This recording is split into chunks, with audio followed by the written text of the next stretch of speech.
இந்த கதையானது அதிவீரராமன் என்ற விசித்திரமான மன்னனை பற்றியது. இவரது ஆட்சி செழிப்பாக இருந்தாலும் அவரது அகங்காரம் அந்த செழுமையையே விழுங்க தயாராக இருந்தது. மன்னன் அதிவீரராமனின் அரசவையில் ஒரு வித்தியாசமான சட்டம் இருந்தது. அரண்மனைக்கு வரும் ஒவ்வொரு புலவனும் கவிஞனும் கட்டாயமாக மன்னனை கடவுளை விட பெரியவர் என்று புகழ்ந்து பாட வேண்டும். ஒருவன் கடவுளும் நீ என்று பாடினால் மன்னனுக்கு கோபம் வந்துவிடும். அவன் கட்டாயம் நீ மட்டுமே கடவுள் அல்லது உனக்கு மேல் தெய்வமில்லை என்று பாடி அதை வலுவான வாதங்களால் நிரூபிக்க வேண்டும்.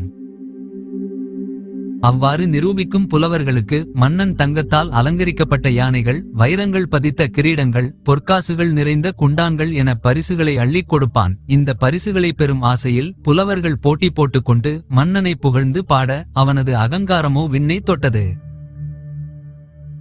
ஒரு கவிஞர், மன்னா, கடவுள் வெறும் 6-7 அவதாரம்தான் எடுத்தார். ஆனால் நீங்களோ ஒவ்வொரு நாளும் 100க்கும் மேற்பட்ட புதிய தோற்றங்களில் மக்களை காக்கிறீர்கள் என்று பாடி ஒரு மூட்டை பொற்காசுகளை பெற்று சென்றார். அரசவை முழுவதும் சிரிப்பொலி கேட்டாலும் இந்த அப்பட்டமான பொய்யை கேட்டு மன்னன் மெய்மறந்து போனான்.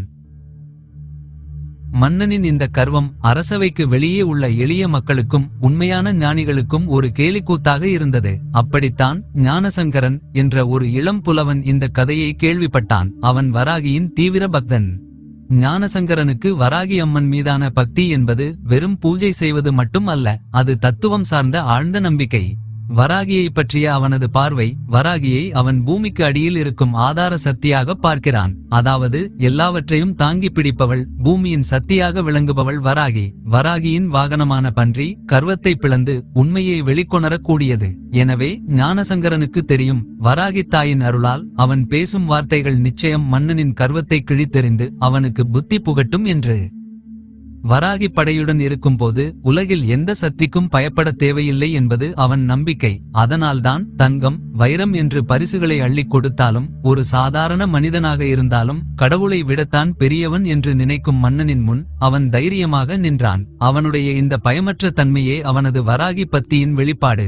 ஆகவே ஞானசங்கரன் ஒரு பக்தனாக இருந்ததோடு வராகி அம்மனின் தத்துவார்த்தமான உண்மைகளை தன் வாழ்வில் கடைபிடித்து மன்னனின் அகங்கார இருளை நீக்கும் ஒளி விளக்காக அன்று விளங்கினான். அகங்காரம் பிடித்த மன்னன் மற்றும் அவரது அகங்காரத்தை அழிக்க வந்த வராகி பக்தன், இவர்களுக்குள் அன்று அந்த அரசவையில் என்ன விவாதம் நடந்தது என்று தொடர்ந்து பார்ப்போமா? ஞானசங்கரன் சாதாரண உடை, கையில் ஒரு பனை ஓலைச்சுவடி, நெற்றியில் வராகிக்குரிய விபூதி மற்றும் குங்குமத்துடன் அந்த அரசவைக்குள் நுழைந்தான். மன்னன் அவனை ஏற இறங்க பார்த்தான். வா இளைஞனே, உன் கடவுளை மறந்து என்னை போற்றுபவர்களுக்குத்தான் இங்கே மரியாதை. நீ யாரின் பக்தன் என்று கேட்டான்.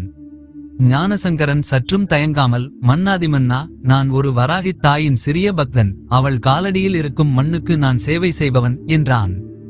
அதை கேட்டு அரசவை முழுவதும் நிசப்தமாகியது. அதிவீரராமனுக்கு சினத்தை அடக்க முடியவில்லை. மன்னன் தன் அமைச்சரிடம் மெதுவாக காதை கடித்தான். என்னது, வராகியா, பன்றி முகம் கொண்டவளா? என் சபையில் சிங்கம் இருக்கும் போது இந்த பன்றியை போற்ற ஒருவன் வந்திருக்கிறானா? இவன் என்னை கேலி செய்கிறானா? அமைச்சரோ பயத்தில், மன்னா, பொறுமை, அவன் ஏதோ கிராமத்து ஆசாமி போலிருக்கிறான் என்று கிசுகிசுத்தார்.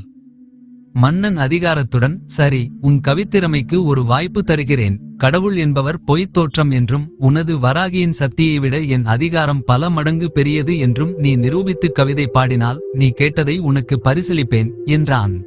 ஞானசங்கரன் ஒரு புன்னகையுடன் மன்னனின் சவாலை ஏற்றுக்கொண்டான். ஆனால் அவனது சவால் வேறு மாதிரி இருந்தது. ஞானசங்கரன் மன்னனை நோக்கி, மன்னா, உன் கர்வத்தை நான் ஒரு நிமிடம் உன் தலைக்கு மேல் சுமக்கிறேன். நீ அதை தாங்கினால் நான் தோற்றதாக ஒப்புக்கொண்டு உனக்கு 1000 பொன் தருவேன். இல்லையேல் உன் கர்வத்தை நீ இழந்ததாக ஒப்புக்கொள்ள வேண்டும் என்றான். மன்னன் கர்வமாகச் சிரித்து, என் கர்வத்தை நீ எப்படி சுமக்கப் போகிறாய்? உன் வராகியின் சிலையை என் தலையில் தூக்கி வைப்பாயா என்று கேட்டான். இல்லை மன்னா, நான் வராகியின் நிழலை உன் தலையில் சுமப்பேன் என்றான் ஞானசங்கரன். இதை கேட்ட மன்னன் குழம்பினான். அப்போது ஞானசங்கரன் தன் பையில் இருந்த ஒரு காய்ந்த புளியங்கொட்டையை எடுத்து மன்னனின் உள்ளங்கையில் வைத்தான். ஞானசங்கரன், மன்னா, இந்த கொட்டையை உற்று பாருங்கள். இதற்குள் ஒரு பெரிய புளிய மரம் ஒளிந்திருக்கிறது அல்லவா? கண்ணுக்கு தெரியாவிட்டாலும் அந்த மரம் இதில் இல்லாமலா போய்விடும் என்றான். அதற்கு மன்னன், சந்தேகமென்ன, விதைகள் மரமாவது இயற்கைதானே. ஞானசங்கரன்: அதேபோல்தான் மன்னா, கடவுள் என்பவர் இந்த பிரபஞ்சத்தின் விதை. கண்ணுக்கு புலப்படாவிட்டாலும் இந்த புளிய மரத்தை, அதாவது இந்த ஆட்சியை நீ தாங்குவது போல பிரபஞ்சத்தை அவள் தாங்குகிறாள். உன்னால் உன் உள்ளங்கையில் இருக்கும் இந்த கொட்டையில் மறைந்திருக்கும் முழு மரத்தையும் இப்போதே கொண்டுவர முடியுமா என மன்னனை பார்த்து கேட்டான் ஞானசங்கரன். அதற்கு மன்னன், அது நடக்காத காரியம், அதற்கு இயற்கையின் காலம் தேவை என்றான். அதை கேட்ட ஞானசங்கரன், அதேதான் மன்னா, உன் அதிகாரம் அந்த மரம் போல் பெரிதாக இருக்கலாம். ஆனால் அதன் விதையான இந்த காலம், இயற்கை, சக்தி, இவற்றுக்கு நீ அடங்கியாக வேண்டும். இவை அனைத்தும் என் வராகியின் சக்தியே என்றான். ஞானசங்கரனின் வாதம் மன்னனை சிந்திக்க வைத்தது. ஆனால் அவன் இன்னும் கர்வத்துடன் தான் இருந்தான். சரி, புளியங்கொட்டையை விடு, உன் வராகியின் நிழலை என் தலையில் சுமந்து காட்டு என்றான் மன்னன். ஞானசங்கரன் ஒரு பெரிய அகலமான வெண்கல பாத்திரத்தில் தெளிந்த நீரை எடுத்து வந்தான். அதை மன்னனின் சிம்மாசனத்திற்கு கொஞ்சம் மேலே உயர்த்தி பிடித்தான். அதில் வானத்தின் பிரதிபலிப்பு, மேகங்கள் மற்றும் சூரியனின் ஒளி ஆகியவை தெளிவாக அந்த பாத்திரத்தின் நீரில் தெரிந்தன. மன்னா, இதுதான் வராகியின் நிழல். இந்த நீர் நிறைந்த பாத்திரம்தான் உன் மனம். இது வானத்தையும் சூரியனையும் பிரதிபலிக்கிறது. இந்த ஒட்டுமொத்த பிரபஞ்சமும் உன் மனதிற்குள் பிரதிபலிக்கும் சக்தியைப் போல். மன்னன் அந்த அழகிய பிரதிபலிப்பை பார்த்து ஆச்சரியப்பட்டான். அதை கண்ட ஞானசங்கரன், இப்போது கேள் மன்னா, இந்த வெண்கல பாத்திரத்தால் உன்னால் வானத்தையும் சூரியனையும் அழிக்க முடியுமா என கேட்டான். அதற்கு மன்னன், கேலியா, வெறும் பாத்திரத்தால் வானத்தை அழிக்க முடியுமா ஞானசங்கரா என்றான். அதற்கு ஞானசங்கரன், அதேபோல்தான் மன்னா, நீ ஒரு சாதாரண சாதனம். கடவுள் இல்லை என்று உன்னால் சொல்ல முடியுமே தவிர, அவரால் படைக்கப்பட்ட இயற்கையை, கால ஓட்டத்தை, உன் மூச்சை, உன் பசியை, உன் உறக்கத்தை உன்னால் மாற்ற முடியுமா? முடியாது அல்லவா என்றான். இதை கேட்டு கொஞ்சம் குழப்பத்துடன் இருந்தான் மன்னன். அப்போது ஞானசங்கரன் பாத்திரத்தை மெதுவாக அசைக்க தண்ணீரில் சூரியனின் பிம்பம் நடுங்கி சிதறியது.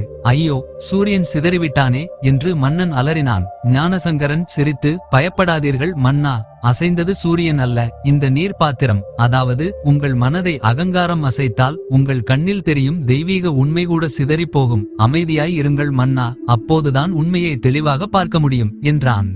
இந்த உவமைகள் மன்னனின் மனதில் பெரிய மாற்றத்தை ஏற்படுத்தியது. ஒரு பாத்திரத்தை அசையாமல் பிடிக்க முடியாத தன் பலவீனத்தை அவன் உணர்ந்தான். அதாவது அந்த மன்னனின் மனதை தெளிந்த நீர் பாத்திரம், அதாவது ஒரு தெளிந்த மனமே உண்மையை உணர முடியும். இதை மன்னனுக்கு புரிய வைக்க ஞானசங்கரன் கடும் பாடுபடுகிறான். இதை கேட்கும் உங்களுக்கும் புரிகிறதா என்று எனக்கும் புரியவில்லை. இருந்தாலும் பரவாயில்லை, நாம் கதையை தொடருவோம். ஞானசங்கரனின் இந்த விளக்கத்தை கேட்ட மன்னன் அதிவீரராமன் மெதுவாக சிம்மாசனத்தை விட்டு இறங்கி தனது விலை உயர்ந்த வைர கிரீடத்தையும் தங்க ஆபரணங்களையும் கழற்றி வைத்தான்.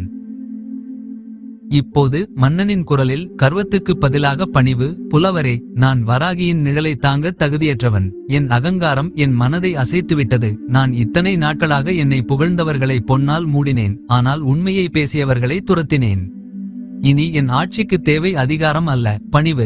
நீங்கள் இன்று எனக்கு செய்த உபகாரம் நான் இத்தனை காலமாக சேர்த்த பொற்காசுகளை விட பெரியது. நீங்கள் கேட்ட 1000 பொற்காசுகளை தருகிறேன். அதுதான் என் குருதட்சணை என்றான் மன்னன். அதற்கு ஞானசங்கரன், மன்னா, நான் வராகியின் பக்தன். செல்வம் என் நோக்கம் அல்ல. உங்கள் கர்வத்தின் வீழ்ச்சிதான் நான் பெற்ற பரிசு. நீங்கள் இழந்த அந்த மன அமைதி 1000 பொற்காசுகளை விட உயர்ந்தது. அந்த அமைதியை மீண்டும் கண்டுகொள்ளுங்கள், அதுவே எனக்கு போதும். ஞானசங்கரன் அந்த பொற்காசுகளை தொடாமல் அரசவையை விட்டு அமைதியாக வெளியேறினான். அன்றிலிருந்து மன்னன் அதிவீரராமன் தனது அகங்காரத்தை கைவிட்டான். அவன் புலவர்களையும் கவிஞர்களையும் தொடர்ந்து கௌரவித்தான். ஆனால் கடவுளை விட நான் பெரியவன் என்று புகழ்ந்து பாடுபவர்களுக்கு பரிசு வழங்குவதை நிறுத்திவிட்டான். மாறாக இயற்கையின் மகிமையையும் மனிதனின் பணிவையும் பற்றி பாடியவர்களுக்குத்தான் அவன் அதிக பரிசு கொடுத்தான். அதிகாரமோ செல்வமோ எவ்வளவு பெரிதாக இருந்தாலும் நம்மை படைத்த இயற்கை சக்திக்கு முன் நாம் அனைவரும் ஒரு சிறிய புளியங்கொட்டையை. நான் என்ற அகங்காரத்தால் மனம் அசைக்கப்படும்போது நாம் இழந்தது நம் செல்வத்தை அல்ல, நம் மன அமைதியையும் உண்மையான ஞானத்தையும் தான்.